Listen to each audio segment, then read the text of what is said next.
companies should not be caught in the examples of robotics and limit themselves to automation.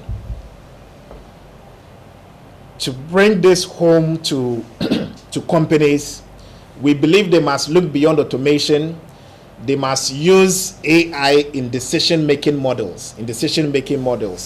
When AI has all the context, if for example, within the company, you have all the context and you need to quickly reach a conclusion, you can bring AI to implement a solution and make decisions for you. Where there are multiple repetitive decisions to be made based on historic data, you can bring AI. Then also, you can use AI for recommendation. These are specific areas in which companies spend a chunk of the time in the life cycle of every employee today. You spend a lot of the time trying to decide on what to do, trying to think about what to use as the headline in the media space. You are writing an article, think what would be the most catchy headline and all that. AI could be used also for insight generation, insight creation and generation. Companies must find an innovative way to be able to glean powerful insights from what is happening around them in their finance data, in their sales data. AI has the ability to predict what is going wrong so that you can create a fix. And also the last area and most important area is evaluation. Most companies will not be able to invest heavily in R&D to evaluate and monitor progress towards their goals. Strategies are formulated at the beginning of the year. Latest by May, June, everything begins to die out and they are thinking about hampers to distribute to clients in December. We cannot continue this. The world is not sleeping and working around the clock. It's important to evaluate. End of year reviews must be a thing of the past.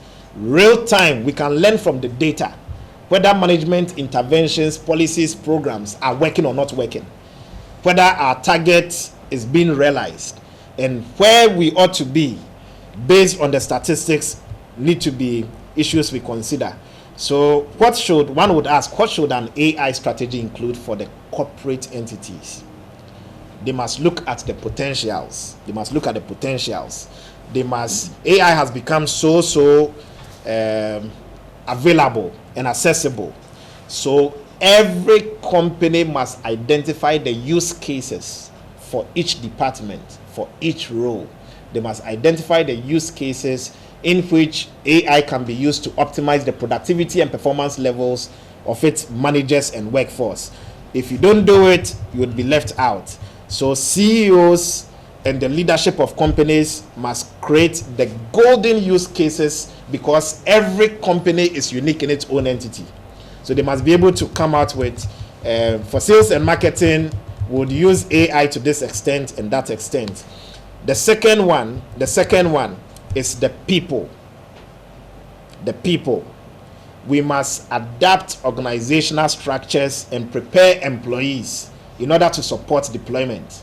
It comes with training.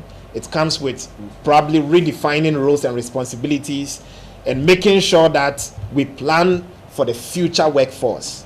You cannot maintain the shape and size of your workforce knowing very well AI is going to affect workforce. Your manpower plan must change now.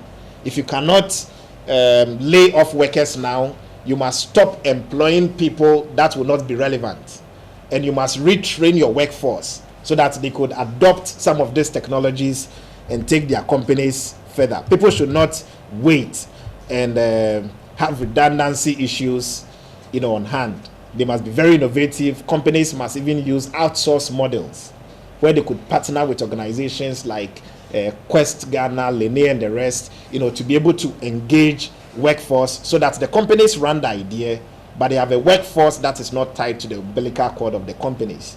In that way, when AI adoption becomes the reality, you do not suffer with paying a hefty amount of money for redundancies.